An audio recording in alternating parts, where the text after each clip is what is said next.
نره سړی دی یوړو د افغان ولس د سر ساړی دی یوړو په نشتون یې پښتونخوا شوله یتیمه د ننګونو د لشکر ساړی دی یوړو سر یې مات شو مګر ټیټي چاته نه که سر یې مات شو مګر ټیټي چاته نه که صفا توره سړوره سړی دی یوړو د افغان ولس د سر ساړی دی یوړو ای مرګیا څومره نره سړی دی یوړو د افغان ولس د سر ساړی دی یوړو په نشتون یې پښتونخوا شوله یتیمه د ننګونو د لشکر ساړی دی یوړو د ننګونو د لشکر ساړی دی یوړو د مظلومو لس ریښتونه ترجمان و د مظلومو لس ریښتونه ترجمان و کلک دریزه د شمره سړی دی یوړو د افغان ولس د سر ساړی دی یوړو ای مرګیا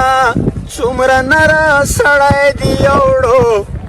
د افغان ولس د سر ساړی دی یوړو په نشتون یې پښتونخوا شوله یتیمه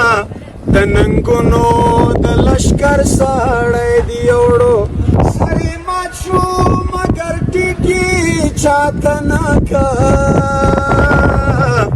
سر یې مات شو مګر ټیټي چاته نه که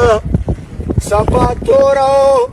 سړوره سړی دی یوړو د افغان ولس د سر ساړی دی یوړو ای مرګیا څومره نره سړی دی یوړو د افغان ولس د سر ساړی دی یوړو په نشتون یې پښتونخوا شوله یتیمه د ننګونو د لشکر ساړی دی یوړو د ننګونو د لشکر ساړی دی یوړو د مظلومو لس ریښتونه ترجمان و د مظلومو لس ریښتونه ترجمان و کلک دریزه د شمره سړی دی یوړو د افغان ولس د سر ساړی دی یوړو ای مرګیا